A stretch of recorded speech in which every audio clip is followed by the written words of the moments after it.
সবুজ। আজকে একটা দৃশ্য দেখে আমি চোখের পানি রাখতে পারিনি। মেয়ে বাপকে বলছে, আব্বা আমাকে জড়ায় ধরো, আমাকে ধরো, আমি পানি খাবো। ওই বাপের কোলে ছেলে, ওই বাচ্চা মারা গেছে।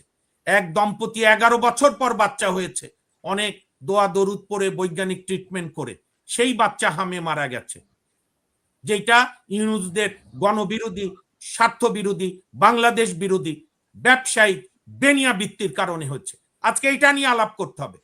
আজকে বিরোধী দল যদি জনগণের কথা বলতো, তাহলে বলতো ইউনুসের বিরুদ্ধে তদন্ত করেন। তা তো দাবি করে না, কারণ ইউনুসই জামাতকে বাংলাদেশে পুনর্বাসিত করেছে, জামাতকে প্যাম্পারিং করেছে। আর এনসিপি তো জামাতের যুব শাখা, এর কোনো ভূত ভবিষ্যৎ নাই, ওই জামাতের মধ্যে বিলীন হয়ে যাবে।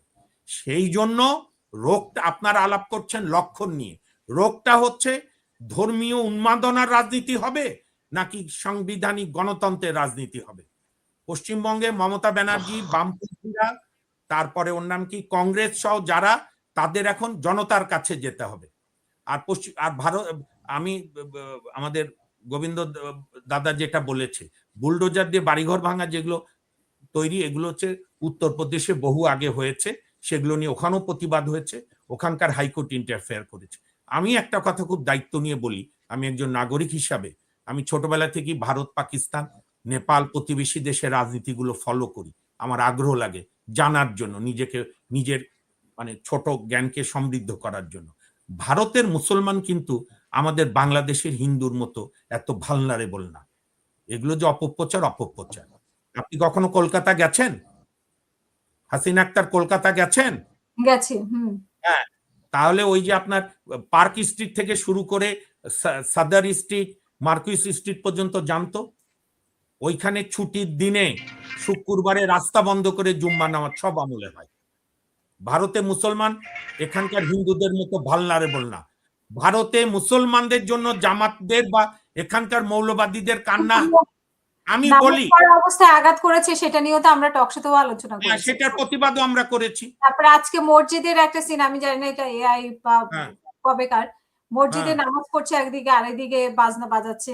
না, সেটার জন্য তো আমরা প্রতিবাদ করছি। এইটা তো, এই রাজনীতি তো জামাতের জন্য উপকার হয়, ধর্মীয় উন্মাদনা।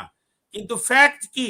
ফ্যাক্ট হচ্ছে বাংলাদেশের চাইতে বেশি জনগোষ্ঠী মুসলমান ভারতে থাকে। আপনি এই মুসলমান হিন্দু এইগুলো শুনতে আমার খুব কানে বাজে, এটা সভ্যতার সঙ্গে যায় না।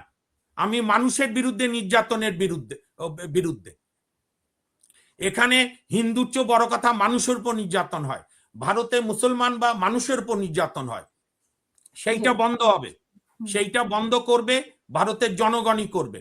ভারতে পার্লামেন্টে, বিধানসভায় শুভেন্দু জিতা মানে ওখানে তৃণমূল, বামপন্থীরা এরা কেউ উধাও হয়ে যায়নি, বা কংগ্রেস উধাও হয়ে যায়নি, সব জায়গাতেই দল আছে, বুঝেছেন? আপনারা তো খালি পশ্চিমবঙ্গ নিয়ে আলাপ করছেন। বিজেপি তো তামিলনাড়ুতে হেরেছে, বিজেপি কেরালায় হেরেছে। আমি বলি রোগটা কি?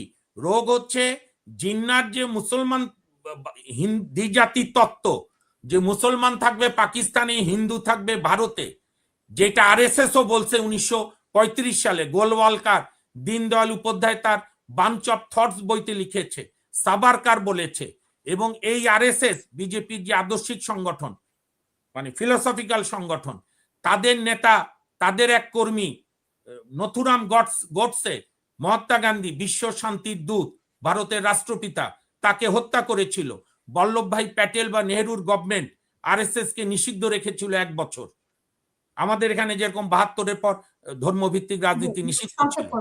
কাজেই আপনার মূল সমস্যা আলাপ করতে হবে উদার গণতান্ত্রিক